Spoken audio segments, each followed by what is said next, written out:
आजच्या व्हिडिओमध्ये आपण बघूयात शिंग भुजिया वापरून इडली, डोसा, उत्तप्पा यांच्यासोबत खायची एकदम टेस्टी चटणी। 100% सांगते की या अगोदर तुम्ही कितीही चटण्या खाल्ल्या असतील तर आजची जी रेसिपी आहे त्यासारखी टेस्ट अजून कशालाच नाही। तुम्ही एकदा जर या पद्धतीने चटणी केली तर तुम्ही कन्फर्म याच पद्धतीने चटणी बनवणार। तर यासाठी मी घेतलेले आहेत 2 पुड्या शिंग भुजिया, 5 रुपयाचा पॅक आहे, त्या 2 पुड्या मी वापरलेल्या आहेत। नंतर मी त्यामध्ये टाकलेले आहेत ओल्या नारळाचे काप। माझ्याकडे पूर्ण 1 नारळ होता, तर तो पूर्ण 1 नारळ मी यामध्ये टाकलेला आहे।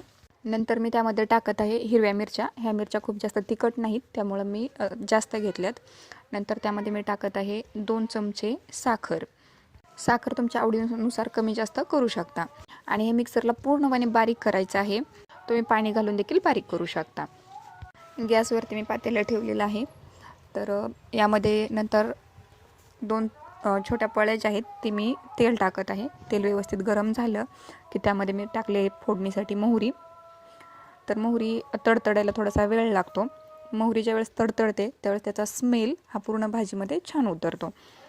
आणि मोहरी तडतडण्यासाठी तेल हे खूप जास्त गरम झालेलं असतं, त्यामुळे त्यामध्ये जिरं टाकलं की ते लगेचच फुलतं, ते जळू नाही द्यायचं।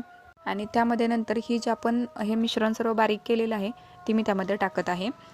हे सर्व मिश्रण ते जे आपण फोडणी आहे त्यामध्ये टाकायचं आणि पाण्याने कन्सिस्टन्सी ॲडजस्ट करून घ्यायची। खूप जास्त पातळही नाही करायचं आणि खूप घट्टही नाही ठेवायचं, मीडियम कन्सिस्टन्सी ठेवायची। आणि मंद गॅसवर ही चटणी थोडीशी गरम करून घ्यायची। चवीनुसार यामध्ये मीठ टाकायचं। खूप जास्त कडक पण नाही करायची, त्याला उकळी नाही येऊ द्यायची। उकळी न येताच ही चटणी आपल्याला खाली उतरून घ्यायची आहे। झाली आपली चटणी तयार। आपण जे रेग्युलर चटणी करतो त्या चटणीपेक्षा ह्या चटणीची चव आहे खूप सुरेख होते। एकदा तुम्ही नक्की ट्राय करून बघा। व्हिडिओ आवडला असेल तर व्हिडिओला लाईक करा, चॅनलला सबस्क्राईब करा। परत भेटू अशाच एका छानशा व्हिडिओमध्ये। तोपर्यंत धन्यवाद।